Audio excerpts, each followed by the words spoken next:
Shalom, selamat pagi. Bacaan kita pada pagi ini terdapat di Imamat pasal ke-13. Penyakit kusta.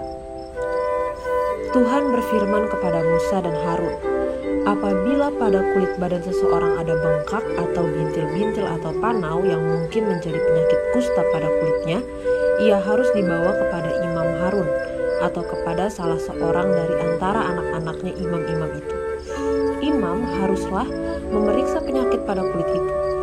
Dan kalau bulu di tempat penyakit itu sudah berubah menjadi putih dan penyakit itu kelihatan lebih dalam dari kulit, maka itu penyakit kusta.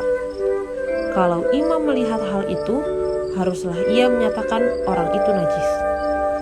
Tetapi jikalau yang ada pada kulitnya itu hanya panau putih dan tidak kelihatan lebih dalam dari kulit, dan bulunya tidak berubah menjadi putih, imam harus mengurung orang itu 7 hari lamanya.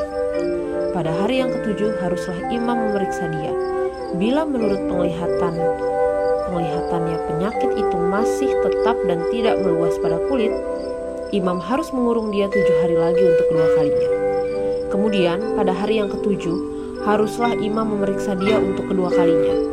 Bila penyakit itu menjadi pudar dan tidak meluas pada kulit, imam harus menyatakan dia tahir, itu hanya bintil-bintil. Orang itu harus mencuci pakaiannya dan ia menjadi tahir. Tetapi jikalau bintil-bintil itu memang meluas pada kulit sesudah ia minta diperiksa oleh imam untuk dinyatakan tahir, haruslah ia minta diperiksa untuk kedua kalinya.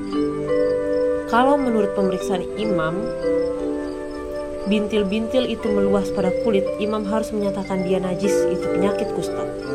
Apabila seseorang kena kusta, ia harus dibawa kepada imam.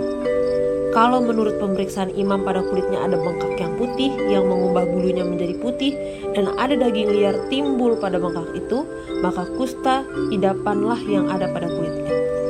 Imam harus menyatakan dia najis dengan tidak usah mengurung dia, karena orang itu memang sudah najis. Jikalau kusta itu timbul di mana-mana pada kulit sehingga menutupi seluruh kulit orang sakit itu dari kepala sampai kakinya, seberapa dapat dilihat oleh imam, dan kalau menurut pemeriksaannya kusta itu menutupi seluruh tubuh orang itu, maka ia harus dinyatakan tahir oleh imam. Ia seluruhnya telah berubah menjadi putih, jadi ia tahir. Tetapi pada waktu ada tampak daging liar padanya, najislah ia. Kalau daging liar itu dilihat oleh imam, ia harus menyatakan orang itu najis karena daging liar itu najis dan itu penyakit kusta. Atau apabila daging liar itu susut dan berubah menjadi putih, haruslah orang itu datang kepada imam.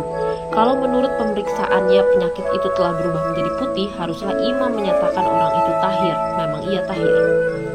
Apabila pada kulit seseorang ada barah yang telah sembuh, tetapi di tempat barah itu timbul bengkak yang putih atau panau yang putih kemerah-merahan, haruslah orang itu minta diperiksa oleh imam.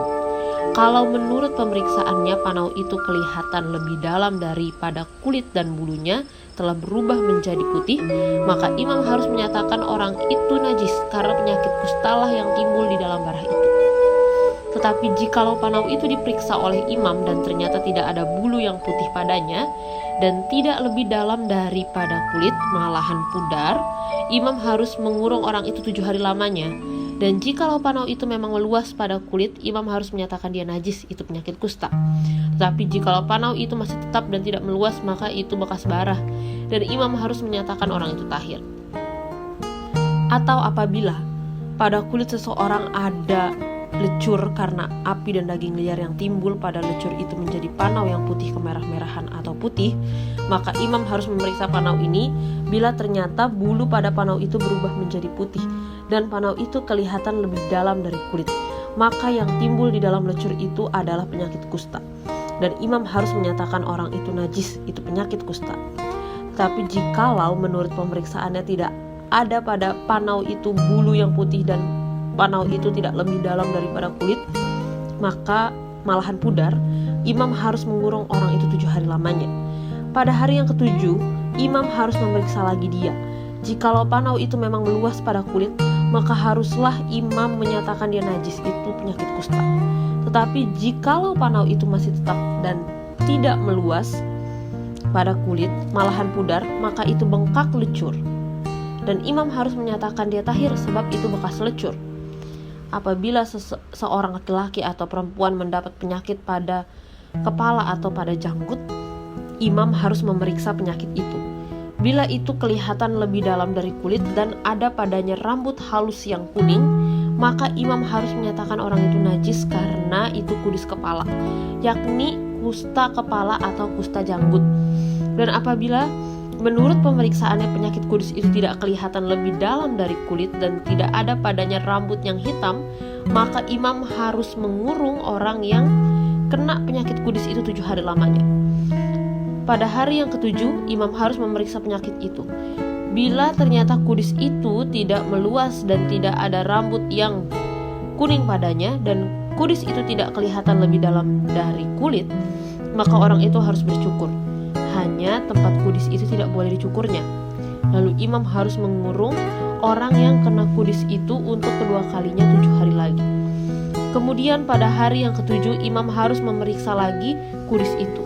Bila ternyata kudis itu tidak meluas pada kulit dan tidak kelihatan lebih dalam dari kulit, maka imam harus menyatakan orang itu tahir, dan ia harus mencuci pakaiannya dan ia menjadi tahir. Tetapi jikalau kudis itu memang meluas pada kulit sesudah ia dinyatakan tahir, dan menurut pemeriksaan imam kudis itu meluas pada kulit, maka imam tidak usah lagi mencari rambut yang kuning, memang orang itu najis. Tetapi jikalau menurut penglihatan imam kudis itu masih tetap dan ada rambut hitam tumbuh pada kudis itu, maka kudis itu sudah sembuh dan orang itu tahir dan imam harus menyatakan dia tahir. Apabila pada kulit seseorang laki-laki atau perempuan ada panau-panau, yakni panau-panau yang putih, imam harus melakukan pemeriksaan. Bila ternyata pada kulitnya ada panau-panau pudar dan putih, maka hanya kuraplah yang timbul pada kulitnya dan orang itu tahir. Apabila rambut kepala seorang laki-laki meluruh dan ia hanya menjadi botak, ia tahir. Jikalau rambutnya meluruh pada sebelah mukanya dan ia menjadi botak sebelah depan, ia tahir. Tetapi apabila pada kepala yang botak itu sebelah atas atau sebelah depan ada penyakit yang putih kemerah-merahan, maka penyakit kustalah yang timbul pada bagian kepala yang botak itu.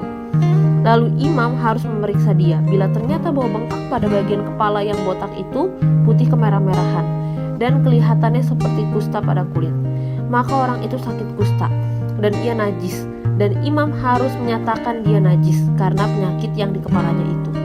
Orang yang sakit kusta harus berpakaian yang cabik-cabik, rambutnya terurai, dan lagi ia harus menutupi mukanya sambil berseru-seru, najis, najis. Selama ia kena penyakit itu, ia tetap najis. Memang ia najis, ia harus tinggal terasing di luar perkemahan, itulah tempat kediamannya. Apabila pada pakaian ada tanda kusta, pada pakaian bulu domba atau pakaian lenan, entah pada benang lungsin atau benang pakannya, entah pada kulit atau sesuatu barang kulit, kalau tanda pada barang-barang itu sudah kemerah-merahan warnanya, maka itu kusta. Hal itu harus diperiksakan kepada imam. Kalau tanda itu telah diperiksa oleh imam, ia harus mengasingkan yang mempunyai tanda itu 7 hari lamanya. Pada hari yang ke-7 ia harus memeriksa tanda itu lagi. Apabila tanda itu meluas pada pakaian atau benang lungsin atau pada benang pakan atau pada kulit, entah untuk barang apapun kulit itu dipakai, maka itu adalah kusta yang jahat sekali dan barang itu najis. Ia harus membakar barang-barang yang mempunyai tanda itu karena itu kusta yang jahat sekali. Barang-barang itu harus dibakar habis. Tetapi jikalau menurut pemeriksaan imam tanda itu tidak meluas pada barang-barang itu, maka imam harus memerintahkan orang mencuci barang yang mempunyai tanda itu, lalu ia harus mengasingkannya 7 hari lagi untuk kedua kalinya. Kemudian sesudah barang itu dicuci, imam harus memeriksa tanda itu lagi. Bila ternyata rupa tanda itu tidak berubah, biarpun itu tidak meluas, maka barang itu najis, dan engkau harus membakarnya habis karena tanda itu semakin mendalam pada sebelah belakang atau sebelah muka. Dan jikalau menurut pemeriksaan imam tanda itu menjadi pudar sesudah dicuci, maka ia harus mengoyakkan barang dari barang-barang itu. Tetapi jikalau tanda itu tampak pula pada barang itu, maka itu kusta yang sedang timbul. Barang yang mempunyai tanda itu haruslah kau bakar habis. Tetapi barang-barang yang telah kau cuci sehingga tanda itu lenyap daripadanya haruslah dicuci untuk kedua kalinya, barulah menjadi tahir. Itulah hukum tentang kusta yang ada pada pakaian bulu domba atau lenan atau pada benang lungsin atau pada benang pakan atau pada setiap barang kulit untuk menyatakan tahir atau najisnya. Demikian bacaan Alkitab kita. Tuhan memberkati.